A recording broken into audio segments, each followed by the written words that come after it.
So over the past few weeks, obviously with me being in France, I haven't had time to pick up any of the special packages that people sometimes send me to play with, which is one of the perks of the job. But while I was away, a box did arrive at the Cooperativa, and I'm quite excited about this one. It's called the Birdfy, apparently. And what it is it's a bird feeder with a camera, and it recognizes what kind of bird it is and then sends it to your app. So I thought that was very clever, and I'm quite excited to put this somewhere. So I'm going to get it out of the box and see how it works, and then we'll have to find somewhere to put it. Okay, so we've got a drilling instruction, or maybe two, not quite sure why that's got a line in the middle. Instruction book, English, Spanish, French, English, German, Italian, English, German, French, Spanish and Italian. Quick guide, user manual. We've got, I imagine, a perch. And some cables, some screws, a round thingy. We've got a lid, a strap, it's mysterious, some hose clamps,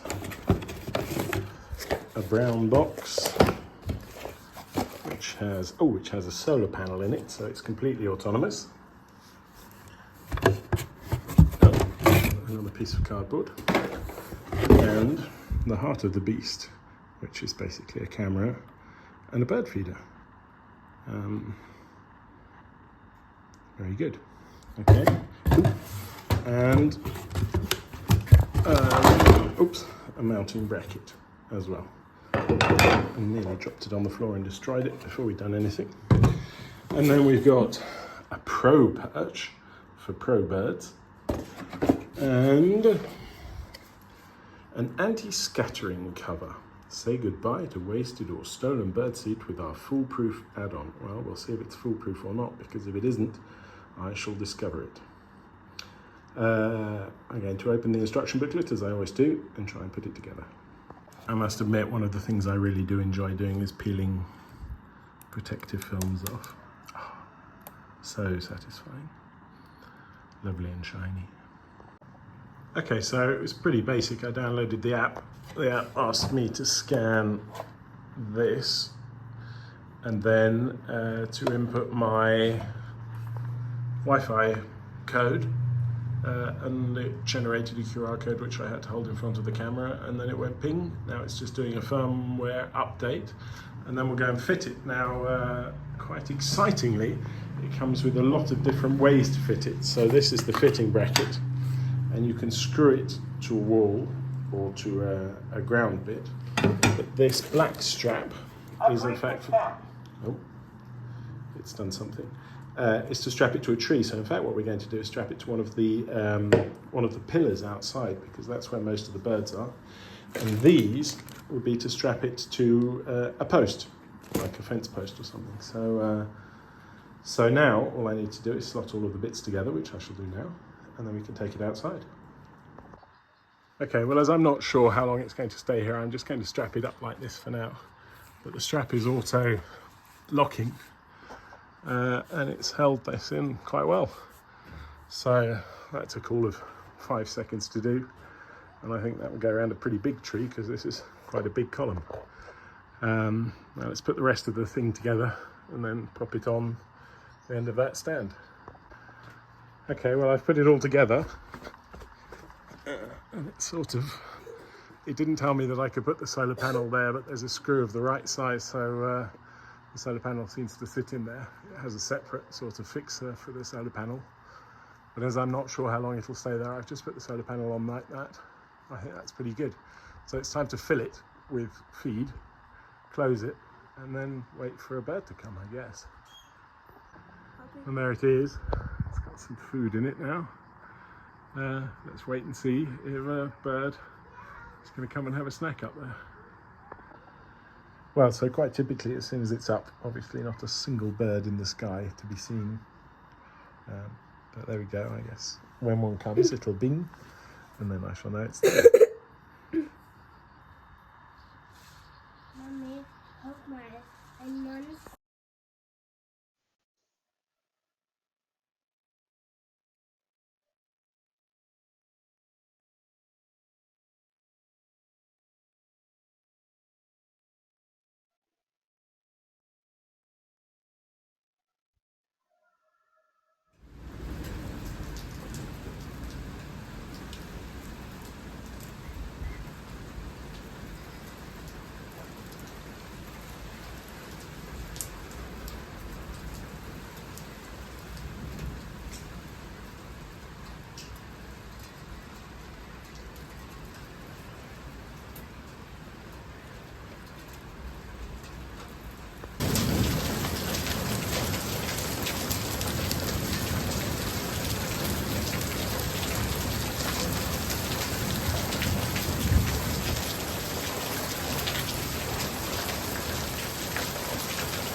Well, with a storm like that, I always come down and check just to make sure that everything down here is nice and dry, and it is. As you can see, there's nothing at all. So I'm happy and ready to plaster.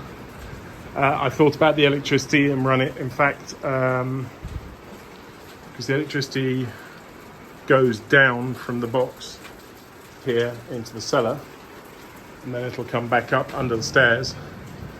And most of the kitchen will be on the back wall, and then there'll be an island, and for the island I need to bring the water up and down anyway with the electricity, so that'll go through the floor as well. So it's just over here I need to worry about, and well, it's already been done. There is in fact like a pipe that goes round, which I'll modify. And I'll run electricity straight from there. I'll basically have some plugs at the bottom on that wall, and everything else will happen over there. I need to fit the light switches here, but that's fine as well because we've got that line there. So we're pretty good. It's just a matter of getting the top nicely plastered and a window in there and get these two doors done. And hopefully by winter I'll be able to concentrate on doing the inside of the room. So the scaffold will go up. I'm going to put some more wood up on top of here, some planks so I can work up there quite normally. Be like just a movable area, and I'll use that again for when I do the plasterboard and the insulation on the ceiling, which will be hopefully quite soon. And the wall seems to be doing fine as well. We've got these two little pots here, but the water just runs down these. I still need to fit a gutter over there. Basically, not bad at all. Look at that though. I think it's almost over now, just a summer storm. Now, during the thunderstorm, I might have forgotten to close the roof on the Golf. So, might be a little puddle in the bottom. But, it's warm enough, I guess that'll dry out. I'll just open the drain plug and get rid of that and wash out the bits in the middle, and it'll be fine. Okay, so this wall needs a whole new second layer to smooth it out before it'll then get its final layer. This wall's done, ready for the final layer. There's a little bit there, but I'm now going to start moving up. So I'm going to put the scaffold up across a couple of these.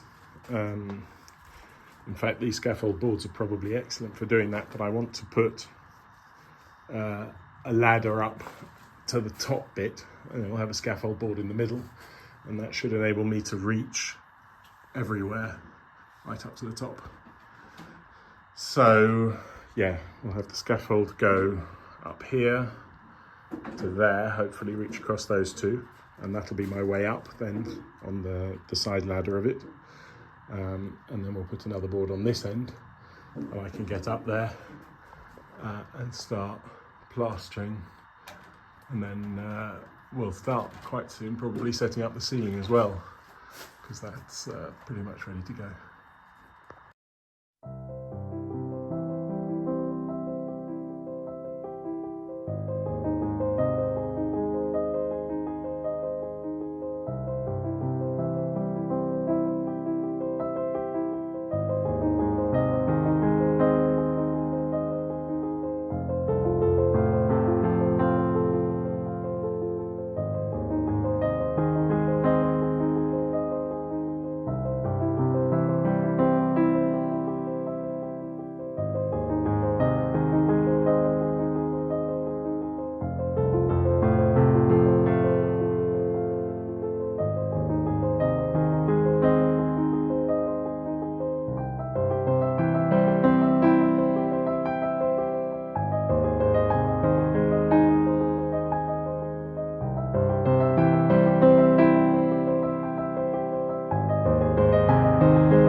And there we go. So that's a useful working height to get all the way up, even on this side, and plaster. So I'm going to start plastering top down basically from now, and then we'll fill in the last bit in the middle. And I'm going to try and get up at the top, so I'm scraping out a bit more earth and stuff as well. But at the top I want to do just one coat if possible. So this, or that's probably not so good, but this was only one coat. I think that would probably do for up there, but we'll see how I get on. So there we go, scaffold's up, it's not going anywhere. Well, having said that, it needs tying to one of the beams, but it's good, it's a useful height.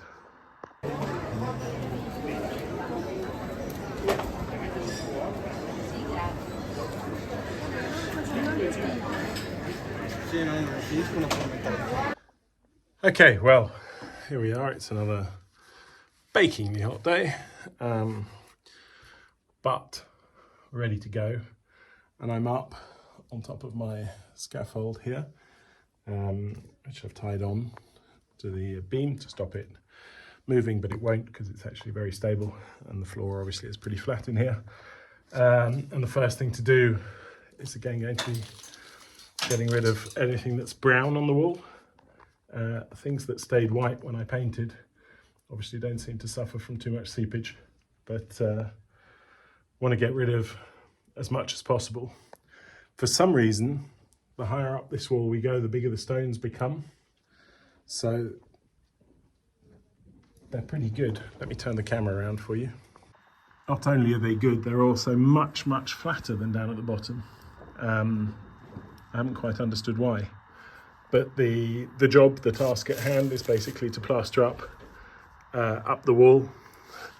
Then obviously underneath here, as you can see, we've got our new roof with the underlay, and we're going to leave an aeration gap, insulate, and then hang the ceiling here. And it's to build up and close, put some mesh on the bottom to stop anything nesting, and then close up the top of that wall. So there's still quite a lot of little bits of finishing to do. The ceiling itself should be very quick and easy, and over there obviously we poured the concrete. So yeah, there we go. I'm just going to set up the tripod, which is there, and we'll get to work getting whatever needs to come off the wall, getting the foam, the overlaps of foam cut out, and then I'll get the cement mixer started, and we'll start plastering.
Yeah, so there's much less to do here. You can see just where the bits where it was a bit brown, knocking them out, but it's nowhere near like over there.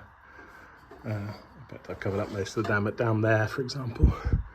And this bit here, funnily enough, there's just one line, and it might be because that's where water at some point came in and there was damp behind. I don't know. But yeah, here as well, up underneath this top beam, I'm not quite sure how or why, but everything that's brown I'm knocking out just to make my life easier, and then we'll plaster up the rest.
So little by little, let me zoom out. I think we'll be okay here. As you saw, it had an adhesion problem right where I knocked off some of the stuff, so I guess that was just dusty because it did something similar up here, so it just fell off. But once it went back on, it went on fine. So I'm going to go and get another bucket. We'll just keep going. There's not much for it. We're just I'm going to basically do a line there because then I can do the corner from the ladder probably, because I need to build up into there anyway. Or maybe I'll put a low scaffold in. We'll see. So we'll go up from here, up around the beam, and then all up the side of the wall. And then there's a little, like 60, 70 centimetre gap between the two, and that'll be a lower scaffold. But ideally, I'd only like to plaster up here once. So I'm going to try and keep it as smooth as possible. I followed the instructions exactly, so it's exactly 5 litres of water to 1 bag of cement, plaster rather. Anyway, I'm going to go and get another bucket before it hardens. We'll just keep going and going and going as far as we can until I need to start knocking off more stuff, which is over there. Sorry about that. That was a swingy movement. I know everyone always complains about my hammer work, but there we go.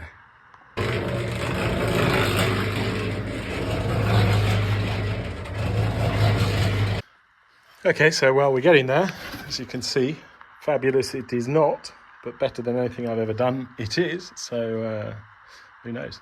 By the time we get to the other end of the house, I might have learned how to plaster. For now, it's time to go down and get some more and bring it up here in my little bucket. So once I got to that point, it's kind of strenuous up there and schlepping everything up and down. So I've taken a break from up there and I've gotten back down to this corner, which is going quite well as well. And I'm going to try and bring it up as well, so it's at the same height as everywhere else. And we'll see how we get on there. Just use up what's left, which isn't a huge amount. And then I'm going to take a quick break because I'm sweating a lot.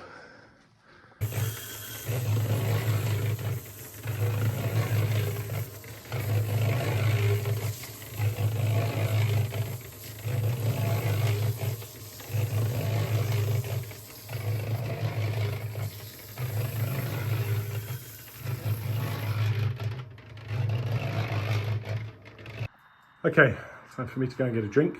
So that corner is looking excellent. I can move across that wall whenever I start getting exhausted upstairs. But next I'm going to head back up and do the middle bit. That bit looks excellent as well. Really, we're getting there. I can imagine now the end of this, and that's super important. So let's go and find something to drink. Okay, well, it's coming up on 5 now. I've had my my glass of water. It's sort of oppressingly hot. That's why it's so quiet. Mother-in-law got out yesterday, so she'll be here for a week. So we'll be doing holiday things. Tomorrow is beach day. And then I guess I'll get back onto plastering and the kitchen the day after tomorrow. We'll see. We'll see how it goes. But obviously when I'm here on my own, I get a whole lot more done because there are less distractions and less kids and things to look after. But there we go. I did get a good amount done today, considering the heat, and we went to the market this morning, so it's all good. If I was in a rush, this would not have been a good project for me to take on. So there we go. As you can see, everything's still here. I can't wait to paint that. Paint those shutters blue in the front of the house and get the downpipe off the gutter in copper as well. All these things will come along. But there we go. I guess that's it for now. Thank you very much for watching. Thank you for your comments. Take care and bye-bye for now.